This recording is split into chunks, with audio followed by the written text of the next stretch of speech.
I'm here this morning with my good friend Les Gold, the famous pawnbroker from the show Hardcore Pawn, a guy that is known around the world and has become clearly the most famous guy in pawn. And Les, my first question for you today is, do you ever feel unsafe with all the exposure? Well, you know, 105 million people have seen me. I've seen the show. So, of course, I feel unsafe. I'm approachable. People come up to me as I walk down the street. People come up to me as I'm at a restaurant. I need to make sure safety is a priority.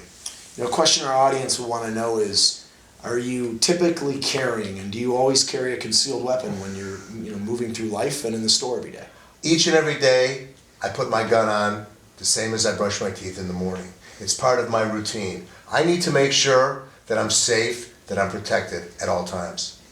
How often are you getting to the range? You know, is it a weekly type thing? How often make sure you're keeping your skills sharp? Well, you know, you have to keep your skills sharp. You know, you have to be practicing all the time. I love going each and every week, preferably on the weekends when I have a little more time, because I know that my priority in life is making sure I'm protected, and gun safety is a major issue. So obviously you get some wild stuff sold. I mean, I've seen you buy party buses, I've seen you buy cars. What kind of outdoor equipment have you gotten in, and what's the most unique thing you can remember for a piece of outdoor equipment? I'm big into taxidermy. People bring in that stuff all the time. I buy it, I sell it, I move it. As you see, I have a lion in my office. Not a live one, but a lion in my office. I actually have the center of my store is roped off for all the taxidermy. I have fish, I have mounts. It's one of those things that I have an attraction for. You know, the outdoors, the wild animals is something that I love because it brings me back to nature. That's what's really important to me.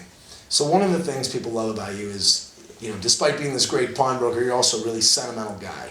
Have you ever had somebody come in to sell you something and you realized the sentimental value was too high to that person and you refused to buy it because of that? Well, as you see all the time on the show, one of the things that people have is this emotional bond with merchandise. I can't buy the story.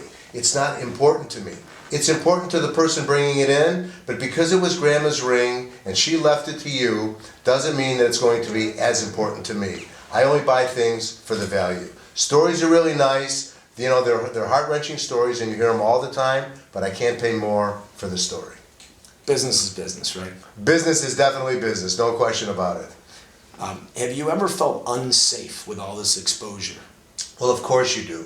You know, when I walk down the street and people come up to me, gangs of people, hundreds of people, you know, as I walk down the street with my family, when I'm with Ashley, when I'm with Seth, you know, that's one of those things that I always have to be prepared, because you have to expect the unexpected. And that's what I do every day. That's why I carry a weapon.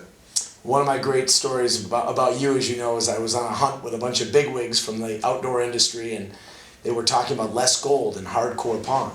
And so I immediately, of course, we're sitting here with all these outdoor celebrities at the time, and everybody's turned it off, Les Gold and Hardcore Pawn. So I don't know if you remember, but we called you on the phone. You were amazing. You invited everybody in, and I think that's really just who you are as a person. Well, you know what? I'm approachable. I'm the same outgoing guy as I've always been. You know, being on TV hasn't changed my personality. I'm just still the same guy that I've always been, and that's why anytime you need to make a sale, call me. I'll be more than happy to respond to your people. So, you know, it's easy to tell why some people have such great success and how some people are able to build such large fan bases. They don't get to be much better of a guy than you, Les Gold. David, thank you very much.